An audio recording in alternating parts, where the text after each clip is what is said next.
joining us from Weatherworld are Rob Lydick and Jon Nese, two of the hosts of Weatherworld. Gentlemen, thank you for joining us. Thanks for having us. My pleasure. So I'm sitting here in Philadelphia, and this strange phenomenon happened this morning when I went outside. The ground was wet.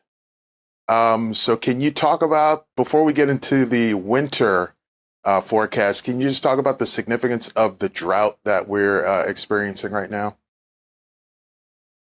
Sure. It's been a pretty remarkable dry stretch. I think Philadelphia went over 40 days, the longest such stretch of actually measuring zero. They've measured a trace, but actually measured zero in the gauge. The longest since records began, I believe, back in 1871. So this was one for the record books, and finally seeing some appreciable rainfall in recent days, but not enough to erase that drought. And certainly need some more rain across eastern Pennsylvania with some of the wildfires we've seen recently. Looks like after this opportunity to get rain, there'll be another good opportunity around this time next week. So at least the opportunities are going to present themselves, but it takes a little while to get into drought, and it'll take a while to get out of it. So, gentlemen, you've been working hard on your winter outlook. Talk about what goes into that when you talk about making a winter weather outlook prediction. Sure. I'll start. And by the way, joining from our radio booth, so hopefully you hear me nice and clear, a different kind of perspective, looking behind the scenes, behind the curtain, if you will, of Weatherworld. But the whole talk of the winter outlook, we typically issue short and medium range forecasts on the show. Those who tune in see our day one, day two forecasts, our extended forecasts, and then we go out 14 days on week two trends once a week.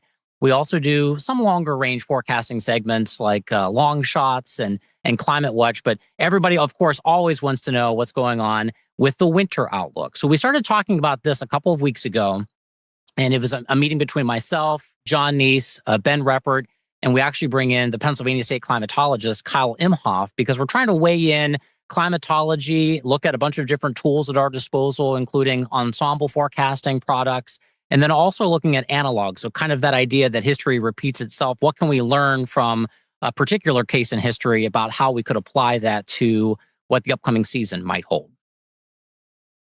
Yeah, every winter outlook discussion starts by asking big questions. For example, what's going on in the Pacific Ocean? Because weather in our part of the world moves from west to east. And so you look at ocean water temperatures, for example, and large-scale waves in the atmosphere. And any winter outlook always begins by asking, is El Nino happening? That's a phenomenon in the tropical Pacific Ocean that has been found to have far-reaching effects. Last winter was a year when El Nino was a factor, and we took it into account. This year, not so much, so we had to do a little more digging on what some of the large-scale factors will be. So tell us what that is. El Nino versus La Nina. What are those things, and how do they affect Pennsylvania's weather? Yeah, well, to find these, you have to go to the Pacific Ocean and go near the equator. And quite straightforwardly, El Nino is a warming of the waters in the vicinity of the equator in the central and eastern Pacific Ocean. La Nina is the opposite, an unusual cooling. And it turns out that these affect the major jet streams that blow from west to east across the mid-latitudes. So you can kind of we call it a teleconnection. You can connect what's going on in the tropics with what happens in the lower 48 states. Yeah, and with the kind of predominant player, we're expecting a La Nina or a weak La Nina perhaps going into this winter season. And we had to dig a little bit deeper. Jon actually looked at another kind of potential teleconnection here involving the PDO, or the Pacific Decadal Oscillation, looking farther out into the Pacific Ocean of what's going on with the sea surface temperature anomalies there and how that could play a role in the strength and positioning of the jet streams. And you really need to try to look at things that are going to last a while, because just because something's happening in November doesn't mean it will be happening in February. But there are signs that this kind of unusual warming in the North Pacific Ocean is going to change the way the jet streams blow this winter. And the end result here in Pennsylvania is we're actually going to go for a warmer than average winter, which may not be a stretch given that most winters seem to be warmer than average these days, and also a winter that features less snowfall than average. All right, Jon, so let's take a look at what you guys putting out here. You mentioned less snow, a little bit warmer temperatures. Here it is. Yeah, these forecasts always So have these sort to of be, go hand in hand, right? yeah, these forecasts always have to be generalized. I mean, the business of seasonal forecasting is, I feel like I've been saying this for decades, still in its infancy. It's getting better, but it's still very much an educated guess. But to some extent, yeah, it does go together. A warmer than average winter would tend to make, particularly in the southeastern part of the state, a storm that may have otherwise been all snow may end up starting as snow and then changes to sleet, freezing rain, maybe even just plain rain. And that's going to reduce your snowfall amounts. So they do kind of go hand in hand. Mm-hmm. It's worth noting, so for our temperature forecast, we're going 2 to 4 degrees above average statewide. We look back at last winter, and it worked out to be the warmest winter in Pennsylvania in about 20 years. We were about 5 degrees above average statewide. Notably warm in December last year. December was 6.2 degrees above average statewide. So our forecast this year, we're thinking that December will be chillier. Of course, it's, without a given, we're probably not going to be as warm as we were so much so last year. And we think the best chance of cold snaps will actually be earlier in December this season, and then again going into the month of January. For precipitation, we're saying above average statewide when you kind of look at the overall picture, but we do see differences between West and East. Pennsylvania is a big state, of course, and the overall guidance between some of the analogs that we were looking at in our forecast, but also some of the ensemble forecast models were depicting that it would lean wetter in Western Pennsylvania, but lean drier in Eastern Pennsylvania. And that could be due to the result of a lack of coastal storms, which are kind of responsible for bringing some good precipitation to Southeast Pennsylvania in the wintertime. And so we're thinking that some of the drought conditions may persist there a little bit longer in Eastern Pennsylvania. But as you mentioned, the snowfall, not looking good for the ski slopes or the snow lovers out there, below average statewide. We think that the precipitation type challenges will be a big thing. So as Jon mentioned, maybe starting as some snow, but changing over to mix and rain, or kind of what we saw even last year with the lake effect snow machine, where it kicked in, but it wasn't necessarily in the form of snow. And then also, again, that lack of coastal storms kind of hindering snowfall in Eastern Pennsylvania. It does look like there will be a it's a large substantial state. chilly spell at the beginning of December. So those who are worried about snow may be able to make some early in the month of December and at least get a base down. Mm-hmm. So it's a large state. You mentioned drier in the east. Talk about the diversity of Pennsylvania. How diverse is our climate when it comes to temperature variations and snowfall variations and things like that? Yeah, the averages in snowfall vary so much from Philadelphia, which is in, I believe it's around 20 inches, the upper teens, and parts of Northwest Pennsylvania average more than 100 inches. So you really can get some different winter climates. Temperature-wise, the difference between, say, the Philadelphia County and some of the higher elevation counties in northwestern Pennsylvania is of order 12 degrees. So it might be 50 in Philadelphia and 37 in the high ground of northwestern Pennsylvania. And the differences can even be more stark on some days, but that's kind of the average. Mm-hmm. And you think about some of the different influences, we mentioned Pennsylvania being a big state. Northwest Pennsylvania, of course, impacted primarily by Lake Erie, and so water can be the great moderator. But of course, you also have the fact that typically our lakes should freeze over as we go through the winter season, kind of bringing an end to some of the lake effect snow. Of course, we haven't really dealt with the lake freezing over much at all as we've gone through January, February in these last couple of seasons. A real lack of lake ice. Icebox of the state, Jon mentioned Northwest Plateau area, Bradford, always kind of a cold spot. Typically one of the first cities we see fall in our Weather World Snowflake contest, and usually one of the places I look for to see the 0 degree mark first across the state too. Laurel Highlands topography, a big player there. That's the sweet spot for snow in this state, where Jon mentioned Northwest Pennsylvania over 100 inches, but actually the average annual snowfall at Laurel Summit down in Laurel Highlands is closer to 142 inches. So big change there. And then once you get southeast of the mountains, it really drops off in terms of snowfall because it's warmer. And of course, we see differences in elevation as you go southeast. So yeah, topography, proximity to Lake Erie, proximity to the Atlantic, all players in terms of the weather that we see in a typical season, but especially winter. You guys have mentioned some trends, upward trends with temperatures. So we know that there's climate change in play, but have there been similar trends like this in the past, or is this something that will just continue to go up? Well, climate is always very naturally. You can, as far back as we have the data, the late 1800s, you can see natural fluctuations. The last 50 years or so, it's unmistakable. Almost every state in the union, the trend is not straight up, but there's always wiggles, but the trend is up. Winter is the season that shows the most change in terms of long-term trends. Just about anywhere in the Northern Hemisphere, winter is the season with the largest upward trend. And I think, in the last 2 decades, if you've lived in Pennsylvania, just kind of look back on the winters, there haven't been a lot of really cold winters. Mm-hmm. And there haven't been a lot of really snowy winters.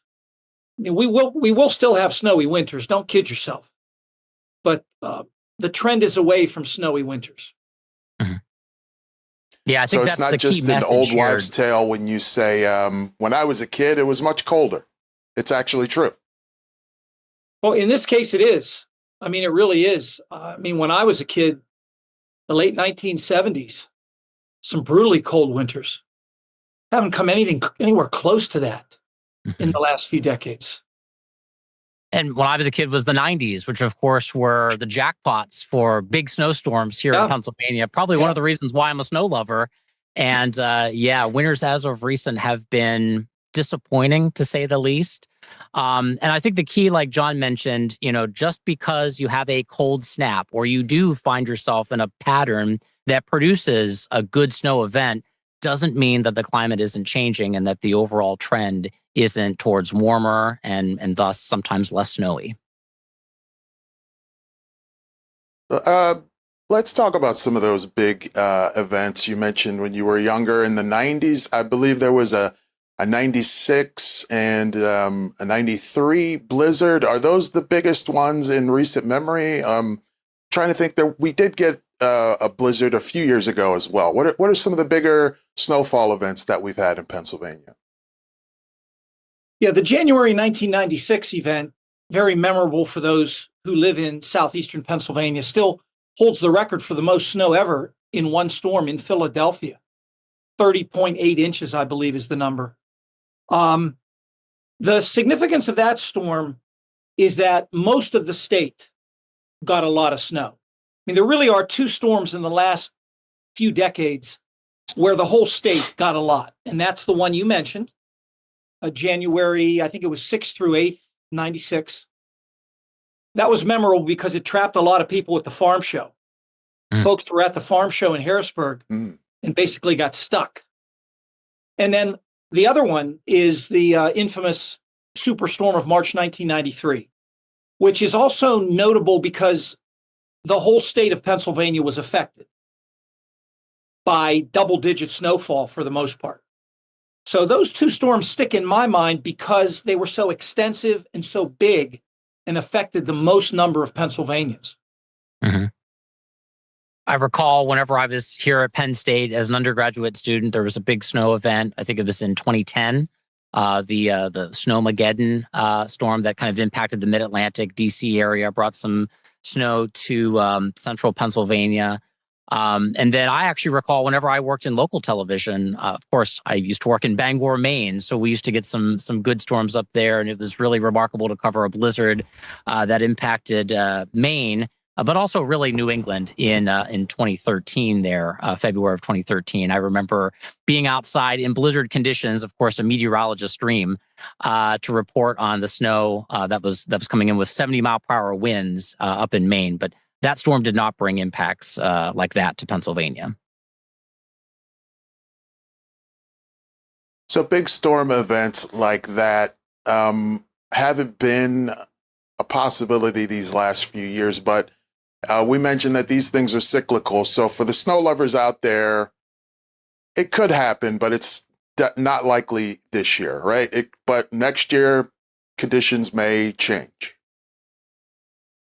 Well, it's possible this year. Yeah, I mean, we would never say in November that a really big snowstorm is not possible this winter. We just think that the odds, I mean, if you think of it in terms of odds, rolling the dice, so to speak, they're less likely to come up snake eyes this winter if you equate snake eyes with a huge blizzard statewide. It's worth mentioning, Rob has already mentioned lake effect snow. Those who live in northwestern Pennsylvania know what that is. Those who live in southeastern Pennsylvania don't pay much attention to it, but it's pretty straightforward. Cold air blows across the Great Lakes. If the Great Lakes are warm, they warm the air, create clouds, and you can get big snows within about 50 to 100 miles of the lakes. So folks who live in Erie County, Warren County, northwestern Pennsylvania, it won't be unusual for someone in one of those counties to get 30 inches of snow in 24 hours at some point this winter. But you folks who are living in Philadelphia, you're like, huh? What are they talking?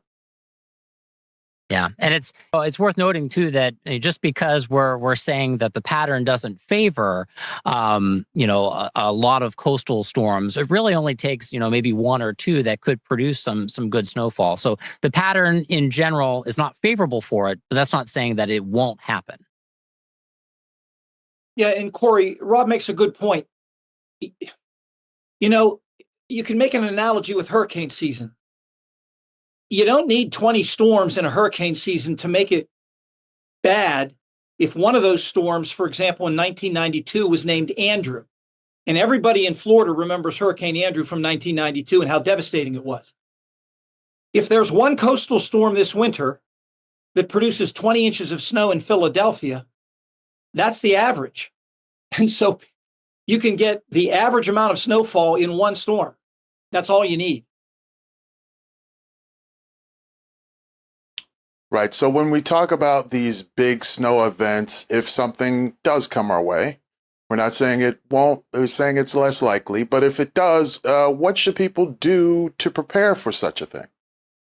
Or how should they stay prepared even ahead of time? I think like first now. things first, making sure that you have a credible source for information. In this age where people are consuming information from a variety of different sources, TV, apps, social media, you name it, making sure that source is reliable is important. I think making sure that you're prepared ahead of time. You mentioned what can you do now? I think having your go bag or having your supplies kind of ready, so that way if you need to take action to kind of hunker down with your family, your pets, whatever that might mean, or if you're planning on doing some travel, making sure you've got an emergency kit in your car, ways to kind of make sure that you are keeping ahead of the situation. So like we talk about snow squalls and Snow Squall Awareness Week here on Weather World. The National Weather Service has a bunch of other campaigns on making sure you're getting that information and knowing how to kind of react to different winter weather alerts. All of those things will kind of keep you ahead of the game. But I think the big thing, one of the things that is probably the most impactful is just travel, And so if you can avoid travel on a heavy snow event, or it doesn't even have to be snow actually to cause slick travel, could just be ice. We've seen snow squalls, which don't frequently produce necessarily a lot of accumulation, but produce the highest number of accidents. And so it's just keeping aware of the situation, making sure you know what actions to take are the best ways to prepare. And Corey, I'll just add by saying I took my snow shovel out of the attic last night. Good point. Neither of you mentioned buying all of the eggs and milk from the supermarket. So when should people do that? Oh, we used to call that a French toast storm when I worked in local TV, because you've got the bread, the milk, the eggs, I guess it really, first of all, comes down to how much of those ingredients you consume and your family consumes. But the nice thing about winter weather, as opposed to, say, summertime severe weather, is that usually we have a couple of days notice, so it's not like a severe weather event where you need to take action now, get to your safe place, and preparation is not always a given. In this case, we typically know 24, 48 hours, sometimes more, that we're going to have at least some sort of a winter event, possibly an impactful storm. Maybe it's plowable snowfall or ice potential, whatever that is.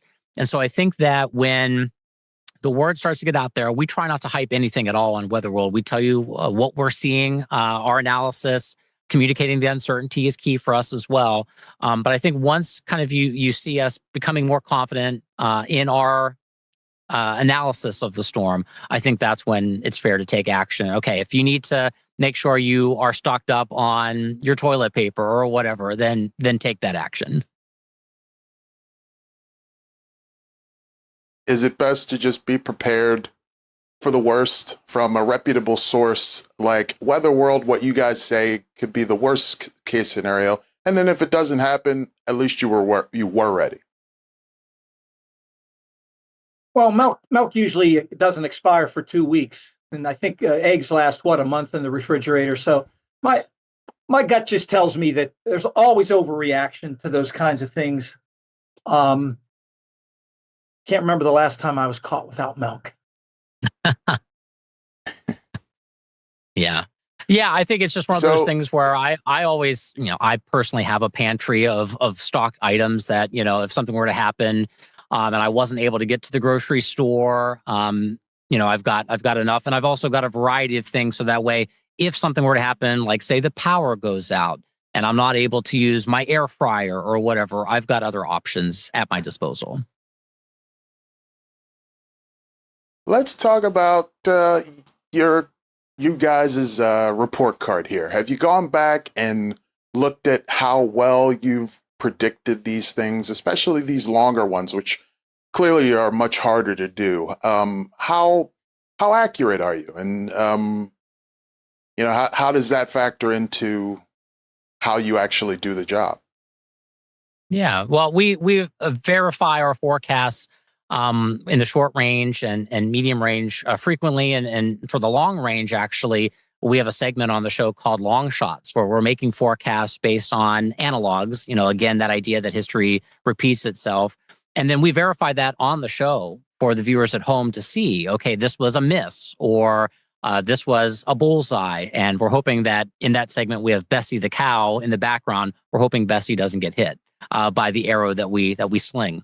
In terms of verifying our seasonal forecast, that was actually where we started when we were making this winter outlook for this season.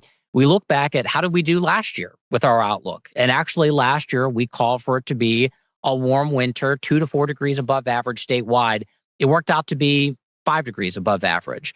And we thought that was pretty remarkable. But we really didn't see any guidance out there that was calling for it to be a cooler than average winter, looking at all the different products at our disposal, thinking about, the influences of the coast, of Lake Erie, the topography, all of that. And when it came to our snowfall projection, we also said it was going to be below average. And in terms of precipitation, we actually called for a split decision the opposite way. We actually called for it to be leaning wetter in eastern Pennsylvania versus the west due to a few more coastal storms. And so we kind of basically started this whole exercise by verifying our forecast from last year, seeing how we did, and using that information to kind of build upon for, okay, what worked out, what didn't work out as we laid the groundwork for this year's forecast.